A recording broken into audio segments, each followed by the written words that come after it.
the way that our one mind works is so cool because the month for this December, the theme is stillness. And in I come, and our practitioner director, John Boyle, starts to do his meditation about stillness, and he starts talking about be still and know, and I am God, and he quoted Ernest Holmes, so I had to bring him over and show him, look at the title of my talk, Be Still and Know. It's like one mind, we love it. So I chose stillness this month for a couple of reasons. One, I think it's really important as we come together at the end of the year that we do so from that depth and breadth of our being, and stillness is what it's all about. And I find it so ironic that this time of year, when the weather and the seasons are changing, and we have, or many people have, that stillness of snow in winter, and yet it's also the time with the busiest days and the busiest schedules and the frenetic stuff that takes place in December for all kinds of reasons. So to me, it was just very clear that we needed to talk about stillness. So I love the fact that we can carry the oxymoronic quality of that, of coming in with all that energy and singing from Peter Pan, and then yet coming here to be still and know that I am God. To be still and know that. Very different to know it than to just speak it. Eckhart Tolle writes, stillness is your essential nature. What is stillness? The inner space or awareness in which the words on this page are being perceived and then become thoughts. Without that awareness, there would be no perception, no thoughts, no world. You are the awareness disguised as a person. That'll have ripples, and I hope to embellish on that for you to make that make a little more sense. So I thought about stillness, and I realized that a lot of people consider stillness, they equate it with meditation or contemplation. They equate, that, kind of stillness, that quality, more Buddhist, more Eastern than Western. And I was thinking, well, what is stillness to us? What is, so just ask yourself while I'm talking, because, our minds run multiple tracks. What is stillness to you? Does it mean meditation? Does it mean just that cease and desist of everything and just sitting there and being quiet? And then I started to ask, okay, so I've seen over the many years of being a minister that people tend to kind of avoid that when you say stillness, meditation, visioning, contemplation. Oh, yeah, that's good. Okay, out. There is a resistance often to the idea of being still, the idea of meditation. And then people think that they don't know how to be still or they don't know how to meditate. And then we give tools and we give reminders and we support, and that's why we have the meditation that we have before service, because for many, I know that that's the only time you actually sit and become still and meditate. Others I know are seasoned meditators, meditate all the time, meditate at the drop of a hat. Oh, om, chum. You know me, if I hear a chime, I go right there. That's one of the reasons I use them, besides of their beauty. There's something about that chime that just vibrates literally, metaphorically, everything, physically and spiritually. The chime just brings me to that stillness within. It's a call to that. So then I started thinking about, well, what else would keep one from the stillness or meditation practice? And I thought, well, time. We all have that, I don't have time to sit for 15 or 20 minutes and meditate. Do you know the list of things I have to do? Mary was talking about, give a busy person something to do because they will probably get it done. And quite often that busy person goes, I can't sit still, I have to. And being your classic multitasking ADHD, OCD, double D, LMNOP, when I first got into a spiritual calling, not easy, not fun, not pretty, because sitting still that was a challenge. Meditating was a challenge. I just recently checked into I'm going to take a refresher course in transcendental meditation, which I was drawn to in the 70s. And so the gentleman, the instructor, was saying, well, if you've been initiated, you've done that, you can come as a refresher course, but we have to know when you took it. And I went, it was like the 70s, hello. I don't know, I can tell you where. I remember the building, I remember all of that. So he wrote me back, I'm archived. I was initiated and I'm archived in the Transcendental Meditation Ledger. So, it was kind of a cool thing to realize that I've been doing this since 1973 in one way or another. And then I moved into religious science and the training. And when you become a practitioner, our charge when I was trained was you must, without a doubt, must meditate twice a day. 20 to 45 minutes. Are you kidding me? I want to know God. I am God. I want to be God. All right, fine. But I'm sitting here. And it's like, yeah, but. No, sit, be still, and know I'm God. Oh, I forgot to. Be still and know. Well, it took years. And there's still sometimes that wiring that wants to, the minute I get still, the lists start going. And it's like, you want to jump up. You want to go and do it. At least I do, okay? So I've learned how to do that with keeping a pad around near me. If that's how I did it earlier, was so that if I was sitting there quietly contemplating all of the spiritual wonders of the universe, and then I'd remember I forgot to pick up the cleaning, I could write that down. And then part of my requirement was I could set a timer, and in the first 6 months of this training, it was like, okay, 20, 30 minutes, set the timer. Okay, I'll do it. So I learned, I did the dance to get to a place where it was comfortable to be still, to literally meditate. What a concept that would be, as well as to just be in the presence and the stillness of God. So I thought again about, besides the hyperactivity and people's time frame, what else might keep us from being still? And I touched into something for me that may apply for some of you, which was when I grew up. I won't grow up. When I grew up, I have Peter Pan on the brain. Being still was an admonishment. Behave, sit down, be still, be quiet. Ooh, I guess I registered with someone else. And so somewhere in my youth, the training, in the conditioning, there was a file that said sitting still, being still meant that I must have been doing something wrong or bad or inappropriate, and I had to sit still. Catholic, good girl, sit still and be, just behave. Sit still, be still. Or if being the ADD, they didn't know about ADHD stuff, for a while. Being that kind of person who was, have you ever noticed I'm rather animated? Nah. So I was obviously animated as a child, or perhaps even more so because I didn't have a meditative practice. And so it probably drove the adults around me nutsy cuckoo, because I was constantly moving, dancing, singing, playing, da-da-da-da-da-da. And it would be like, oh, be still. And I would turn within. But when I turned within from that charge, it wasn't a positive one. It was behave, be quiet. What's that old thing? There was one they used to say, oh, yay, it's gone out of my brain. That means I've healed it. It's better to be seen than not heard, or whatever that one was.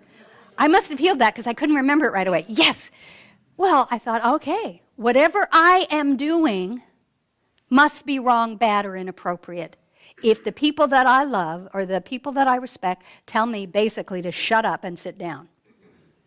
So, as I became a young adult and drawn to transcendental meditation, more, beyond the fact that Maharishi had that cutest little giggle and the Beatles liked him, so I thought it was a good start. I know there was a higher calling to that, but that's what got me in the door. Beyond that was the opportunity to go within. It wasn't good. So what would happen when I be still, behave? Then the negative thoughts would start.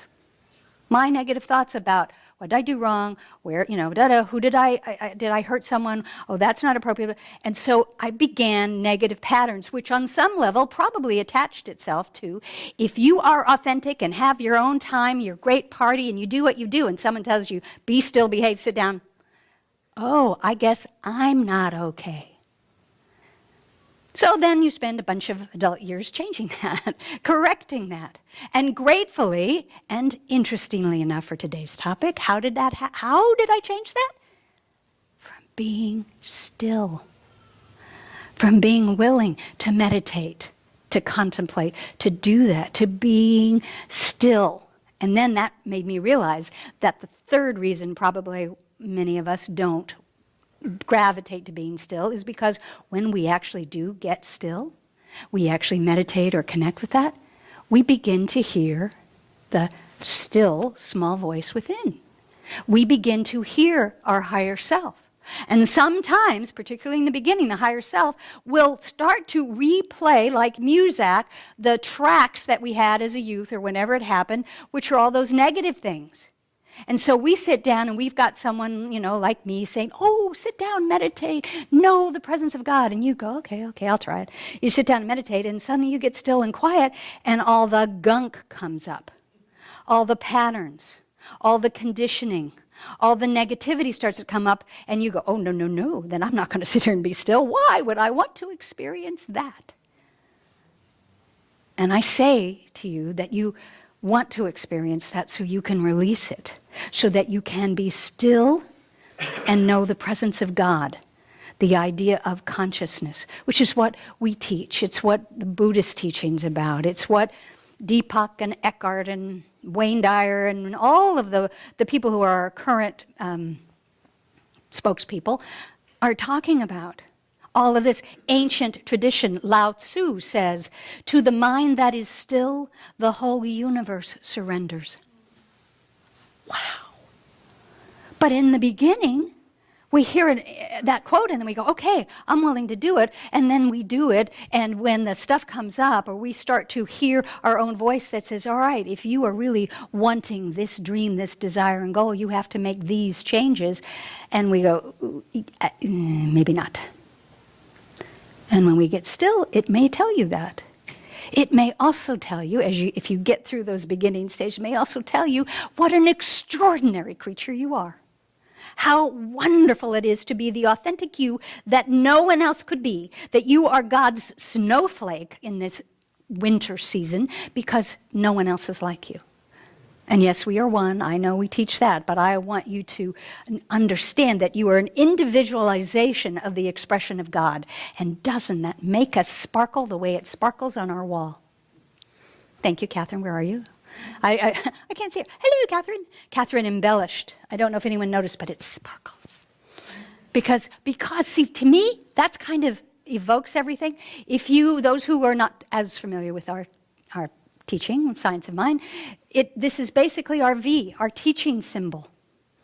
And this isn't going to be a Science of Mind lesson, you get that in January as a review. But the idea being that you move into the stillness, into that consciousness, and it sparkles, and it's deep, and it's rich. So I thought, well, okay, so I'm talking about Lao Tzu and Eckhart Tolle, and I thought, well, I better go to some of our Science of Mind. And so I took Reverend Dennis Merritt Jones' little book, How to Speak, Science of Mind. This is what we should all have in our pocket when we go out. And those of us who are afraid when they say, oh, you were at church on Sunday? Yeah, well, what church do you go to? I'm trying to sign a center. The what? What? Center for Spiritual, what? Religious Science.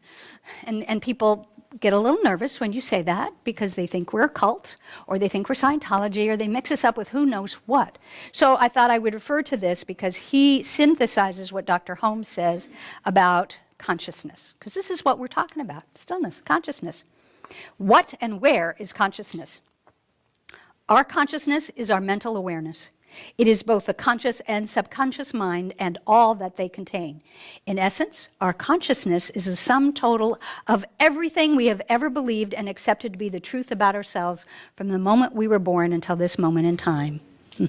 Our consciousness is how we make individual use of the universal mind, and it is a belief system into which life, capital L, pours itself into mind. We can change our consciousness through spiritual mind treatment or prayer.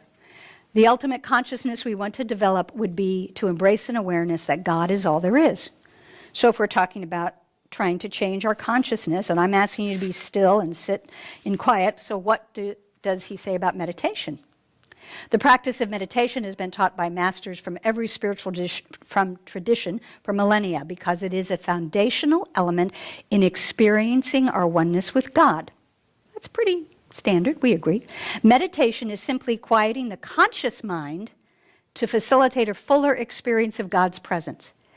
Now here's a real one I want you to hear, especially you seasoned Science of Minders. Meditation is not for the purpose of praying or receiving answers. It is after we meditate that the higher self may be revealed in the form of guidance or in desired answers. Then he goes on to different forms of meditation, blah, blah, blah, which we all know. So the meditation isn't supposed to be the panacea here to go in. The stillness is to clear away the debris, the dust and grit of the journey, the biography we each have, to get it out of the way so that we dissolve into that point of spirit and know our authenticity as an expression of God, so that we can be still and know that I am, the two most powerful words in the universe. So I want to remind you that consciousness is not your thoughts. Consciousness is what is aware of your thoughts. Very different. And yet, all inclusive, one and the same. So we have conscious thoughts. We are in our human form. We function this way. And we are told, whatever church you go to, pretty much you're told that you are a part of the divine plan of God, call it by different names. So we are all that and more. And I loved what Reverend Rosie said last week, which really struck for me, because she was talking about not having duality. And I think that we've all thought that duality is humanity and divinity, and that we seesaw or dance our way in between the two. And she said, no, we are Trinity. We are that which includes all of that. And I loved that definition. That made it so simple and sweet. So that the Trinity, which may have had different meaning for other people in different faiths and religions, but I think if we can approach it that way as the Trinity, is that here's our human stuff and our conscious thoughts, and here's our what we call divine, and we are one with God, and behold, I'm the beloved, blah, blah, blah, blah, blah. So we've got that and we've got that dance, but what is aware of that? That's consciousness. Because the consciousness embraces it all. And what does that bring us back to? Oneness. The wholeness, the fullness, the richness of who we are. So yes, we want to be still and know that there is God. Yes, we want to practice that. And yes, come and find any of us that can be of support to assist you on that way, whether it's using a mantra, whether it's using chimes or candles or music or any of the things that one needs to do to get to a place where you get comfortable enough in your own skin, your spiritual skin and your human skin. The human and the divine as one. Merging as one. Well, that's going to look really weird on the YouTube thing, isn't it? I keep turning upstage to point. I need Vanna up here with me to explain. Be still and know. It's one of my favorite little short, sweet things from the Bible. That's where it originated. And it was a proud moment for me when I graduated, when I passed the ministerial stuff for Holmes Institute. It was when we had the church downtown, the Founders Church. And down in the church was a chapel.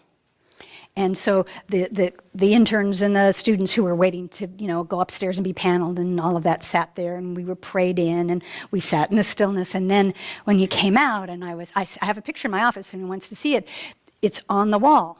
Be still and know that I am God. That is my charge to you, particularly, bless you, that is also my charge, especially in the month of December, where we have the quietness of the season outside, the winteriness, where we've had days where it's just so perfect to sit indoors with a cup of tea and a furry thing on your lap, and Bo is my prayer partner, my cat, and just be in that. And I know it may seem daunting at first, and it may bring up some stuff that is difficult or unpleasant to handle, but that's why you have a community that you drew yourself to, so that we may support you. That's when we become the Grinch folks in the Whoville, with that circle that starts out, and then we could do, and we wrap ourselves around you while you can sit safely in the stillness and know that you are God. Attention pays attention to a lot of things, but when attention pays attention to attention, then there is stillness, and that stillness introduces you to yourself. That is a quote from a gentleman, or I don't know actually, Muji. I'm assuming that's Indian. I just love that word. I want to follow this new person as my guru, Muji, because it's so much fun to say. I have to now look that up, Muji. Muji. If you were in baseball, it would be Mookie Wilson, but now we have Eastern, we have Muji.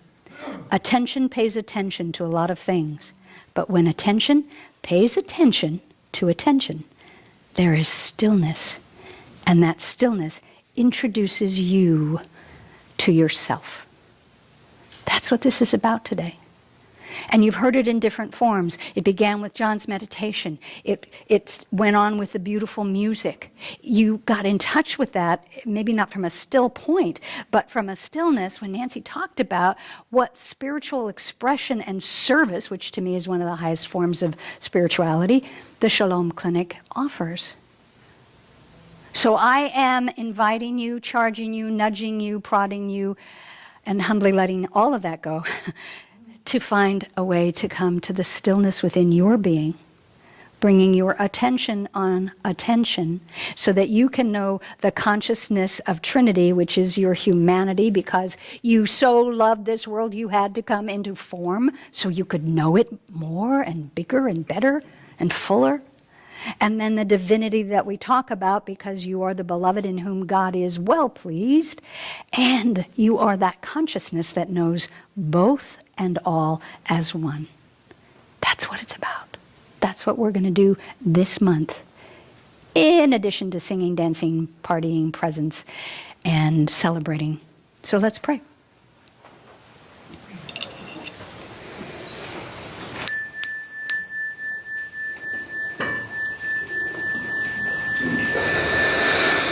Oh, we're going to do a little centering and a little stillness before I do a full science of mind treatment.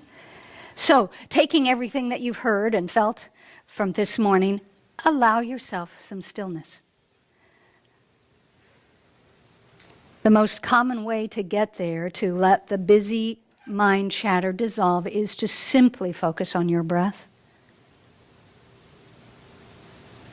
The inflow, inhaling, inspire, the inspiration, and then exhaling, letting go, participating in the flow, and it revisits itself in the cycle we simply call breathing. So simply notice your breathing and be still for a moment.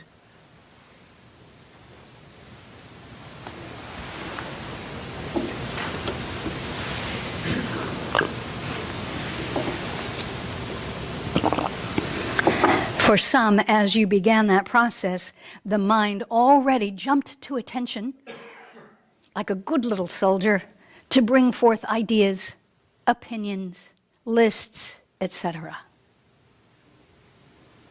Just humbly nod at it as you would a loving colleague, namaste, to that voice, and let it dissolve. And breathe again. And then let the breath move to any part of the body that may be holding some tension, and you may not even know it. You could be gripping the program or something right now and not even know that there's a clenched fist or energy, or the shoulders are tight, the jaw. Just do a little body scan with the breath, and if there's a place that seems constricted, just notice it. Isn't that interesting? Release it and let it go.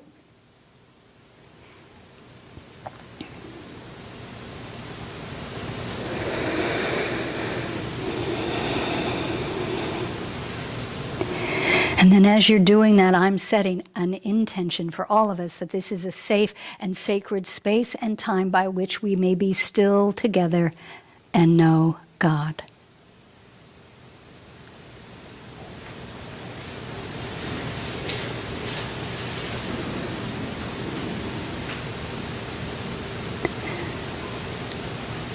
And breathe into that again if your mind starts to wander.